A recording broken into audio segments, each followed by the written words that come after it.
锵锵三人行，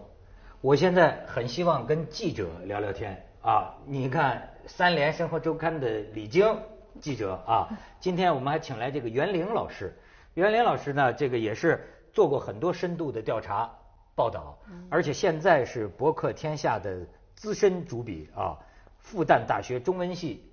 研究生毕业。好，你还是个诗人，出版过诗集，名字叫《石头凭什么呼吸》。这些诗人，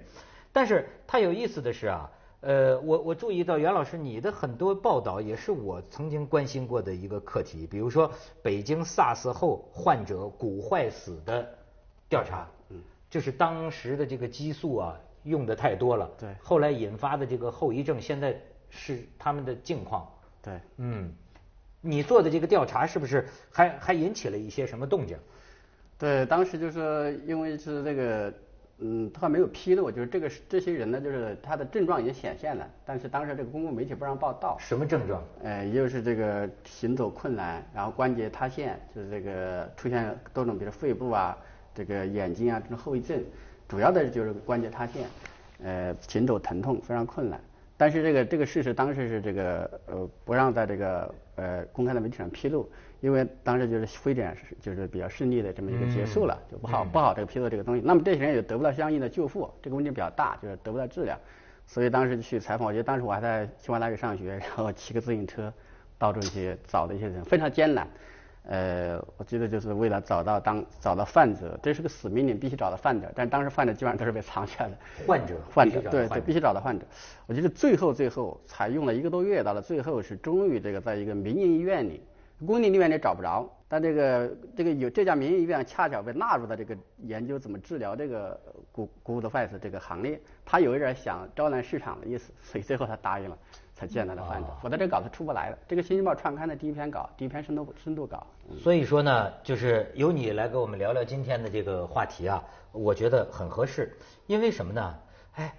就最近这个天灾人祸呀，简直是这个集束炸弹一样的发生。我真觉得有点这个五迷三道的。2014是个什么年景啊？而且几乎就是你觉得这个惊天动地的这个事情啊，几乎是在很短的几天之内。你看，每天刷新一次，每天刷新啊！这云南的这个地震死亡人数一直在增加，对吧？昆山的这个爆炸，我听说昆山爆炸这个台商这次知道厉害了，那个头啊，老板是台湾人呐，给那个警察问话，当时就瘫在那儿了，都他吓，事儿太大了，事儿太大了，死了多少人了？对呀，对呀，所以你说台湾高雄不也炸了？这现在怎么老是这么多这种事儿呢？还有前一段连续几次空难，这样都感觉挺遥远的了。对呀。李菁，你是去过这个地震的地方？这一次地震的那个叫鲁甸县，然后它的上一级的那个城市叫昭通市，然后我是2年前有一个9月7号有一个宜良，你现在都想不起来了吧？当时也是很大的一件事儿，当时叫宜良地震，当时是5点几级，但是也死了一些人。然后那个昭通呢是在云南，是大概是一个扁形的那个地图，我不知道你们，它实际上是在那个就是拐进去东北的那多出来那么一块一个地方。其实这个昭通我2012年第一次去，但是我之前就知道。你知道他是谁的家乡吗？很有名的2任云南王，龙云和卢汉，他们2个人的家乡。所以我之前呢是写过，因为我写过卢汉，我知道这个地方。但是我真的到那地方，你之前觉得云南王的家乡不应该很差，等到那之后就发现就是还是比较落后。它因为还是山区，所以人呢就是整体的那个物质发展水平还是差。然后宜良那个2年前我看这个宜良是在这个昭通市的北边，这次鲁甸县呢是在它的南边，但是可能从大的地方来讲还是应该是一个地震板块上的。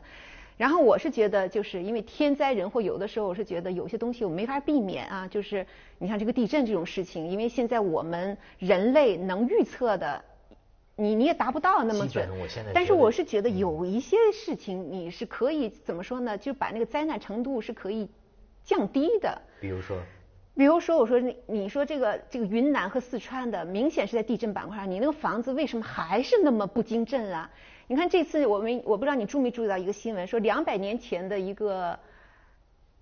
一个寺院吧，200年前的，一点事儿没有吧？我注意到，对。那你看这些房子，真的稀里哗啦的，而且它这次除了是地震之外，还有很大一部分是滑坡，山体滑坡。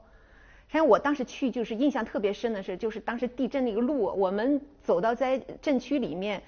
那是不断的遭遇塌方，那真的是触目惊心，因为你车前面就是一块大大的石头，你要想那个大石头砸你车上，你逃都没地方逃，特别大，因为那山被震下来了，就是被震裂了，那个大石头不断的滚，所以很多就当时宜良地震，这次我不知道他统计，那时候很多人是在山路上，你比如骑自行车，不是骑摩托车，就是突然被飞石给砸死的。所以我就想，就比如说这个山体为什么它那么容易滑坡？我当时去看，印象比较深的就是那种运矿石啊，运什么那个车来来往往，你就觉得这个山啊和这个地区真的是太脆弱了。所以这次我还不知道，就是到底是这你说这想法，让我想起我们有一个嘉宾王永晨，他是那种很激进的环保 NGO，他当然你现在讲这个问题，我们得说没有一个科学的一个充分根据，拿不出证据来。可是他们这些激进的这种环保 NGO 呢，一直有一个观点，就是在云南那个地方修这个水电站大坝太多了。我就记得当时他在我们这儿做节目经常说啊，他说这个有引起地震的可能，当然这个就是不能够作为一个科学的推论了还。但我不知道你有去那地方采访过吗？我去这个就是云南就是西南地区这个水电站，这个我是关心这个题材，就是我当时就我自己也做过，我也鼓动其他人做过这个题，就是这个水电站的这个尤其是梯级开发，因为这次这个地震发生的地点距这个香扎坝和西罗渡是非常的近的，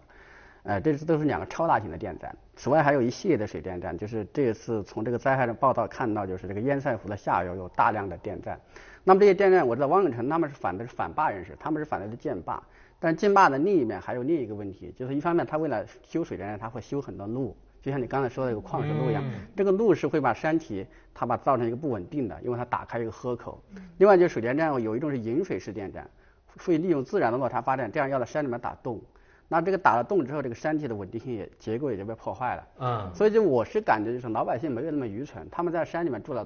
就是几千年，如果这个地方本来就很危险，那以往应该是会有改变的。但是现在的环境变化之后，他们来不及适应，所以他们这个住了很多年的这种房子，现在它随着这个结构的变化，那么山体的滑坡，就是它可能房子本身还没有倒，但是下面的地壳一移动，它自然也就倒下来了。另外一就是泥石流下来把村庄整个掩埋。所以这个里面，你就说是不是我们老百姓是很愚昧？我觉得也不单是这个原因，还是也是跟那个地质，就是跟地质这个变化有关。另外啊，对不起，要打断一下。另外就是说，咱们也说，你为什么不把房子加固？我今天早上刚刚看报纸，我看了一个数据，就是比如说我们是生活在城市里面，我们是觉得你盖个房子花个2-3万块钱，把房子加固一点嘛，有什么难的？但是我今天看了一个数据，就是那个鲁甸县这个地方，你知道人均年收入是多少钱吗？4000。哎呦。1年才4000，对呀，然后他盖个房子2万，是他5年不吃不喝5年才能盖上一个稍微，就是叫什么稳定性好一点的房子。所以你说，其实我觉得那个园林一样，我们都是跑基层的，那个底层的这个，你有的时候你就觉得老百姓他就是叫什么听天由命，他没有办法，你就觉得你为什么不搬出来呀？他没有办法，你一个大山里面，我们当时就记得我是去那个昭通的时候，你看山里面还住着那么多人呢，他们我就觉得真的就是都料不到，就是那么更深的地方还有人，对，你到山里面的感觉。但是就是除了他们的收入低之外，我相信这个收入低啊，不一定真的是就有那么低，因为打工经济会有一部分。但是他们那个地方一般来说，你要去运材料上去，运到那里会变得非常的贵。你如果在一个县城里的材料价格跟一个省城的价格跟北京价格到那里甚至是倒挂式的，你以为他们应该更便宜，可是他们会更贵。所以说这个你要到一个山上去打地圈梁建支柱，然后造一个房子，这个是非常的难的。而且就是当地不是有一个政策，就是补1万块钱，就是在2010年这次发生过一次地震之后，他们有这么一个政策。可是1万块钱，我在想，他能不能顺利的补到老百姓手里？这是一个，这个程序有多繁杂。第二个，1万块钱能顶多大事儿？因为那里就说那里建了一个楼房，还是要10几万块钱。那这个10几万块钱，又要在山上建，还没有那么多的劳力。好多人都是去打工了，家里都是老弱病残，想改造一个房子是非常困难的。我觉得这个是现实。所以当然你说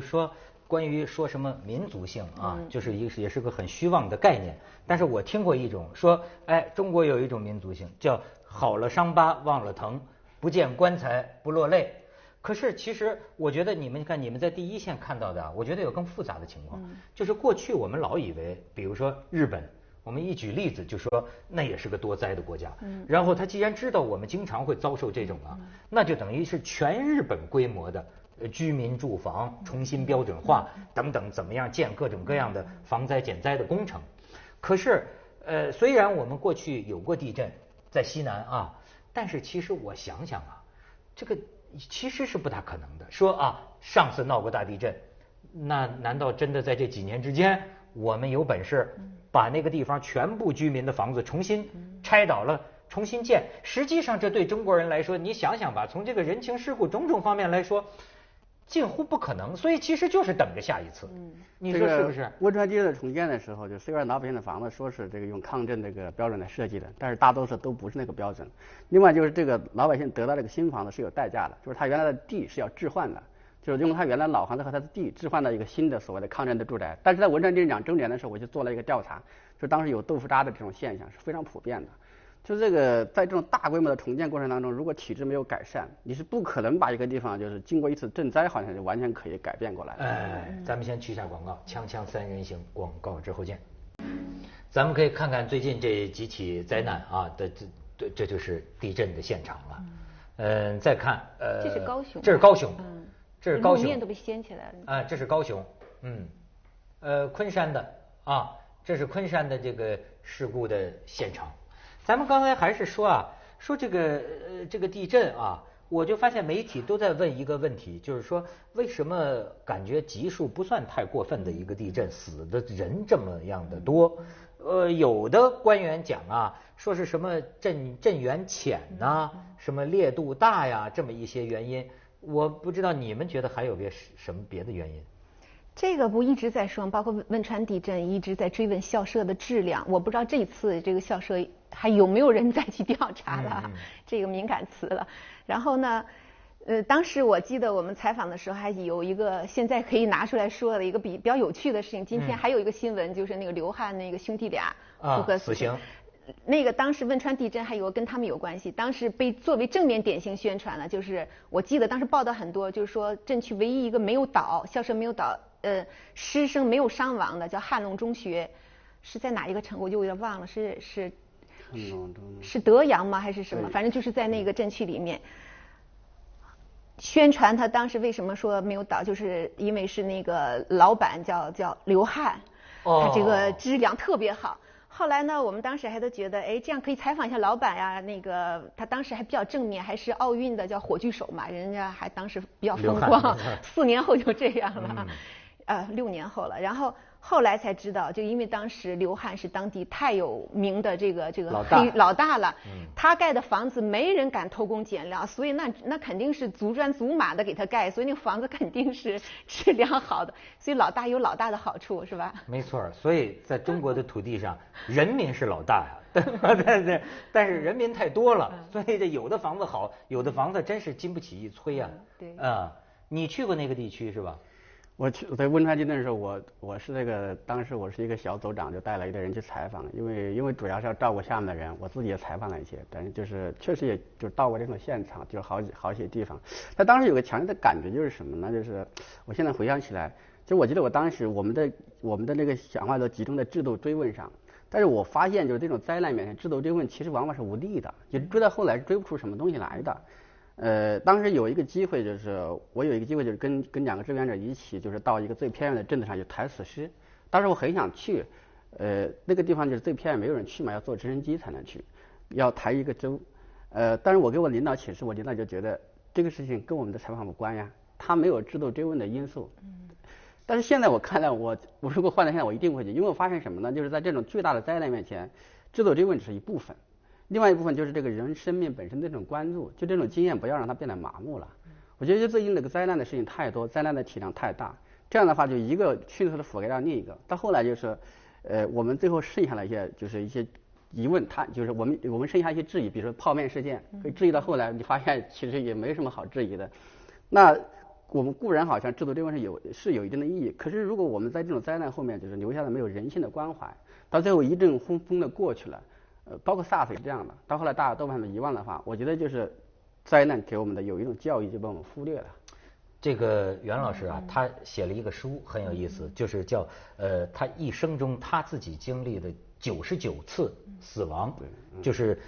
甚至还有动物。是吧？对对，就各种各样的人的，他见到过很多死亡的这个事件，他把它记录下来。那其中肯定很多是这个天灾人祸。天灾人祸。我觉得你刚才讲的一点呢，也让我自己想啊，就是这也真不怕说。就比如说你说我们天天做节目，天天报新闻，天天做媒体的人，其实包括我自己啊，老实讲，我心里有一个人数标准，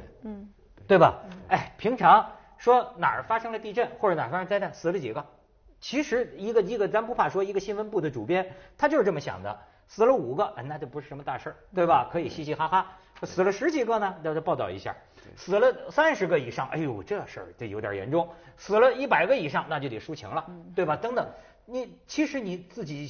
检讨反省一下啊，这是很冷酷的。对，有一个人说他，你是说他死1个人？是吧？你看这次我就发现，你像这个埃博拉病毒这个，对，他们就说，那在非洲那个国家，尸体家里人扔街上都不碰，但是美国就是说，我们不能把1个人留在危险的地方，所以美国国内也有很多反对的声音。你包括这次荷兰的那些遇难者，那个马航事件的，你看他们的那个举国哀悼的那个仪式，就是那种人的尊严。对，正好是荷兰，我还想起一件事情，我是2年前去荷兰，然后呢经历这么一件事情，我还正好跟荷兰一个同行还在讨论，我就跟他交流，我说这件事情我真是觉得有意思。我在去他们家去做客的路上，然后就突然发现前面警车滴滴滴，救护车滴滴滴，就好像觉得不知道出了大事儿，然后那个上面那个直升机也在同时在这航拍。然后我想这是赶上大事了，晚上赶紧看新闻吧。然后晚上新闻打开，你知道是什么事儿吗？一个乘客在这个电车上突然晕倒了，心脏病发了，晕倒了。然后这个救护车这个航拍，然后我就跟他讨论，我说你是觉得在中国当记者更有意思，还是在国外当记者有意思？他就说我们在国外看，当然知道在中国采访不容易，但是觉得有时候挺羡慕你们中国记者，就每天都是大事儿，一出来那都是惊天动地的大事。他说我们国家太没什么事情，包括在日本，你看议员有一个前几天不是哭的都泣不成声了，后来一看是他多占了多少钱，合人民币20万，就已经哭的都不成样子了。然后他们就说你看，就是开个玩笑说，你看你在中国当记者，你们天天赶上都是什么大事件，都是历史大事啊。对，今天一个这个咱们副军长不是这个军委副主席，明天又是怎么样，一个比一个大。就跟他们相比，咱们都是战争记者的水准。日本人就是前年我看到一句话，就是说广岛的，就是那个不是说是这个8万人死亡了，而是说这个。就是有一个人死掉了，就是一个人他死掉了8万次，就是他这么一种概念。一个人死了8万次。对，他不是说是8万人死的。那我们现在中国好像只能应用前一种标准，就是8万人死了，就是您说的，而且这个数是不断的变动的。对，如果那段时间灾难多，几十人都不算事儿，才往上走。我记得马航的时候开始我们也很关心那个事情。我记得我在中山大学当时，学生组织了一次活动，说2马之变，就说我们为什么马航事业做的这么差，就是新闻媒体，而把这个马伊琍和文章的事儿做得这么深入，就是这个我们的媒体有什么问题吗？就是当时大家的感觉就是这种强烈的道德感还是非常强的，觉得你必须去关注这个马航事件，不能去关注这个2马这种八卦。可是过了没多久，这个马航事件也就过去了，那种巨大的热情、巨大的道德的这样一种力量就不见了，然后大家关注的还是日常生活的事情。所以就是我觉得这个事情就是很诡异，就是我觉得我们并不缺乏这种道德热情，也甚至有时候这种道德压力是很大的。可是恰恰可能是因为这个，过了一代，你看汶川地震当时那么大的一种精神感召，可是过了不久就松弛下来了。我觉得为什么我们会在这样一种过度紧张和过度松弛之间去来回呢？我觉得可能是有一种制斗的原因。可是要是今天这个辩论的话，也可以辩，就是这个。郭美美算八卦还是算天灾人祸？这个咱们去广告，锵锵三人行广告之后见。这个你专门研究这个死亡现象的，等于说见过了很多死亡。我还想起这个昆山，就跟这个云南同时，这个在车间里的这种安全事故的这种死者，你也有接触过？有接触过你有什么感触？就说我们家乡有很多人，他是在外面打工的，对于他们来说，就说这种生存的条件就是安全基本上是顾不上。我记得有一次在一个车上碰到一个小孩子，他就说他们在这个车上他是粘那个皮鞋的，他是要戴着防毒面具去在那个浇水的，可是他就这样一直时来如一日的工作。我们家乡有特别多的那种尘肺患者，像这次昆山市，他是后来引起爆炸了。如果他不引起爆炸的话，他的危害就是漫长的隐性的，就是尘肺病人。他因为爆炸了，大家就看到的是显性的灾害。可是这种灾害是不管是它爆炸不爆炸，它都是存在的。那所以这个矿难，你不是一个矿难，如果它爆炸了，它或者塌了，当时会引起一些关注。可是如果它不爆炸也不塌，那它的后果就是尘肺。我采访过大量的这样的，既有爆炸的，也有这个尘肺的。那你就说这个是一个很诡异的事情，像昆山这样的发生在一个封闭的一个空间里，就是感觉就是它既是一个现实，又像是一个象征一样。那这样的事情就是怎么样能在我们中国就是说这个少一些？那背后就是看见它一个很发达的资本主义台商过来了，它这种模式主导了当地，结果后果是这样的一个原始的一个东西。我觉得这个可能是我们中国社会的一种二元性的特征。可是要老实讲，台湾的这种减少工伤死亡人数的这个系统工程做的比大陆做的好。对，当然他们认为他们跟英美还有距离，但是已经比大陆好很多了。可是这同样的台商跑到大陆来，就这样啊？对，就是说到了我们这里，他受到了不同的因素的诱导，所以在这个里面你又发现了人性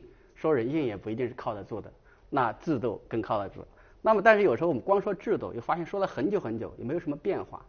那你反过头来可能一些人性的记忆就更有意义。就像一个伟大的文化它毁灭之后，你可能就是罗马帝国毁灭之后，你可能抢救不出来那个具体的这种比如说器物建筑甚至都毁了，甚至那时候做了很多这种法律也毁掉了，就是当时的一些政治都完全过去了。可是你后来发现就很久以后你是那种文化还在。所以我觉得就是这一个大灾难来说，除了这个就是这个现场的就对真相的调查，对事实的干预，我们也要对人性的关注。我一贯是这个态度，就是如果说我现在现场，我的第一任务是必须是挖掘真相，帮助这个当事人。在这个做完之后，但是会有一些东西留在你心里，你需要记录，你就是你这个忘不了。可能过了当时写不出来，你过了很多年写了。我这次那个我写这个书里面，我没有受这个我的汶川地震里面去那种情节，因为我觉得就是那种巨大的那个死亡经验，我现在还没有完全消化，那要等到我消化的时候我才能写。像昆山这个也有类似的。李菁也是说经常到大连去采访，说大连每年找大连不是你看不是中石油就中石化，每年都要爆炸一次。有一年城市就差点毁了，漫天大火，不夸张的讲，因为它那储存很多是那种化学气体，如果把那些引燃了，那整个城市就一点都不宽，整个城市就像一个毒气室一样。所以当时说很多人都开始准备当天晚上开车跑了，往北边跑，因为那个整个城市是下风向的，你那个毒气所以很多那个易燃气体它一泄露之后，那城市就死了。但是有一年我记得特别清，就是